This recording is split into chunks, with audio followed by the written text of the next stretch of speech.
Okay, good to go for Fallout. We're 2 episodes into Fallout season two, which is supposed to be like the video game Fallout Vegas, but I have not seen one slot machine yet. Have you?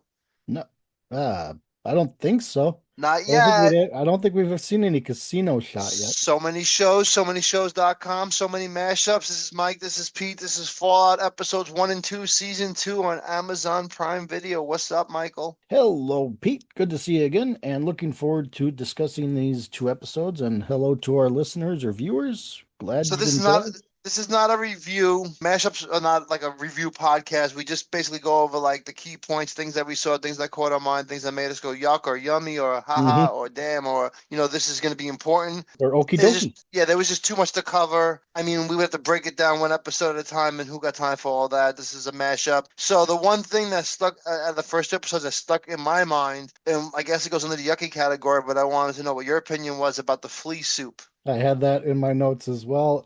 I had the flea soup. Oh my God, no thank you! Exclamation point! Exclamation point! I mean, we try a lot of food and we talk about a lot of food, but I don't even think there's like a thing like fake flea soup, right? It looked nasty. It looked like oil with fleas hopping around, and it just looked nasty. I'm surprised she even took a sip of that I didn't soup. even know fleas jump around like that and were that visible. I always thought fleas you wouldn't be able to see them, right? Like when she said flea soup, I just figured it would be like soup with like dead things in it, like a Uh-huh. sprinkles. But these things were like jumping around, and who has that? Who Exactly. who buys that? It looked nasty. Oh, And I then don't she know. covered her head again. Like she covered her head after that. Yeah, exactly. She had to So keep the like, fleas on her head, I guess. well, that's what I'm saying. How do you even sit there? Like I know it takes a while to grow a mustache or a beard, but how do you grow fleas? I don't know. I wouldn't want to know. So yeah, that Oh, was one of the nasty. notes. The other thing I noticed was now I don't know if you watch like shows on Disney Plus like The Mandalorian or like Yep, Boba Fett. Yeah, I do. so and they kind of have like their own world where it's like, okay, this is like a Star Wars world where like, this world is the same as this world, but even though the characters are doing different things in different parts of the world. This show gave me a very big Star Wars feel to it Mm, as far as like I felt like this is the Fallout universe and they just introducing you to different aspects of it where because of the video game franchise, I guess I'm kind of looking into it oh, okay. that you can like, like so they have Fallout Vegas, right? Something obviously happening in that. And they had the regular Fallout and Fallout 4 and Fallout this and Fallout that. Obviously, those were all done in the same world. Yeah. So you can just keep going with different POVs, is what I'm saying. Like if you really wanted to, as far as, they got to go on a mission, they fly a plane, to the middle of the country, and now all of a sudden it's a different. They meet somebody else. Yep. Now they're gonna go to a flashback for that new main character about how their Fallout situation was, if that makes sense to you. Yeah, exactly. We kind of see that play in these first two episodes. We get, was it these chapter people of the machine people and stuff, and yeah, That's what I'm so saying. It seems to really be awesome. very big on like showing you like where people were when the moment happened or was about Yeah, to happen or how, and like expanding the moments before. universe. Yeah, moments Yep. before because they started off last season doing it, and I feel like in the first couple episodes we've seen a lot of the what this guy was like before the event happened, and then now Yeah. they bring it to current event. But what always throws me off is this guy's like, I've been alive for 200 years, and it's like he has been alive for 200 years, and then when the other guy was in that cryo prison thing and then Yep. released everybody, they were also from 200 years ago. So it's Yes. like now you're bringing, and it opens up so many elements because now like this kid's mother's back. Yep. So he's got to reunite with his mom now, which is like if you would have like started writing the show or the story, how would you even be able to play that into everything? You know what I mean? I know it's crazy how much detail goes into every episode or video games or the shows that they're based off of, which Just is the idea that we're gonna crazy. have, this guy walk into a prison, and then unfreeze everybody, and one of the people he unfreezes happens to be the other guy's thing, and the other guy shouldn't have survived it, but did in a milk fridge. Yep. So it's like, oh my God, like there's just so many things going on, and then the father, the girl's father, who obviously responsible for everything, and he's shoving that thing in the back of your neck, and then it's blowing you up. Yep. Blowing up mice constantly in that Yeah, second but even episode. with the guy when he was like doing product testing or whatever it Oh, was. that one guy that pops up. Yeah, what was his? I forgot his name. Yeah, the guy with the mustache. Yeah. I forgot about that part because yeah, he puts the mind control thing on the back of the neck and has him beat up his buddies that were out there to hassle him or whatever. But he offered him 30 million if they if they'd survive, but they didn't. But that's what I'm saying. just there's, like I said, there's so many legs to it. I'm very excited for where it's going. It keeps me on my toes. I like the combinations of people. They have pretty good combos with who rolls with whom.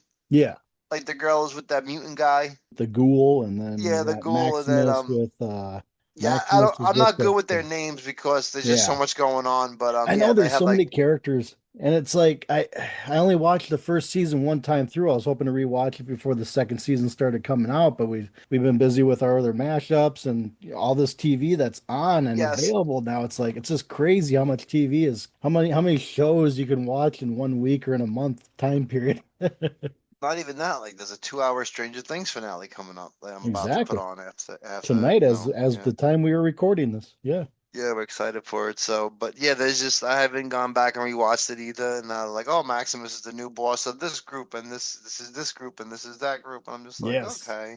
Now I did like how they introduced the Ghoul's character in the second season, first episode, where he's hanging by the barbed wire noose or whatever it is, and she's up there with the sniper rifle in the mouth of a dinosaur statue thing. So I kind of loved how they introduced the characters there, Well, she's reintroduced still them. trying to change things, like I trying to. know she is so naive, and I even put on my notes here for he's going to end up hurt or worse if she keeps thinking that thinking the best of people, and it may come early in the episode Well, three. what did the what was that the remember the Fallout shelter where they were bored because there was nothing going on, and it was like they were singing re-singing that phrase. It's not our fault that our shelter is boring or something like that. Yeah, something Is like that that. the shelter that Ab from? I can't remember. I can't. Like I said, there's so much stuff happened in that Because first she season that comes I from a didn't go good over spot, yet. so I'm wondering if she comes from the boring.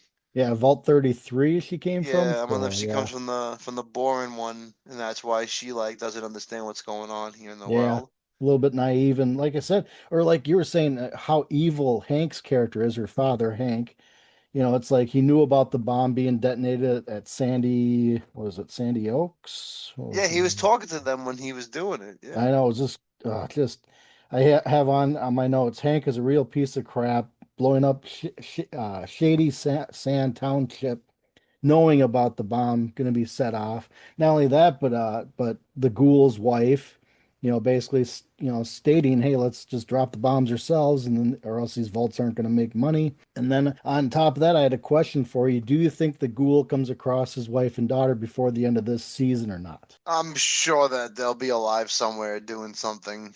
Okay, and if they're still frozen, do you think he leaves the wife frozen and just unfreezes his daughter? Was the second question. No, I think he unfreezes both of them and end up killing his wife and keeping the daughter. Oh, okay. That's what I think ends up happening. Like there'll be a point where she tries to turn on him and he just, Yeah, because I see if they do come across his wife and daughter, I see him thawing out the daughter, telling his daughter that the mom is evil and knew about everything going on. Of course, it'll be kind of difficult without the I was nose on about to his say face and everything. you got a daughter coming out seeing this guy's a monster trying to tell you something different. It ain't gonna happen. Exactly. So I could see him trying to do that number if that were to happen this season. I don't think if there is a third season planned out, I don't see him getting to the wherever they're at located.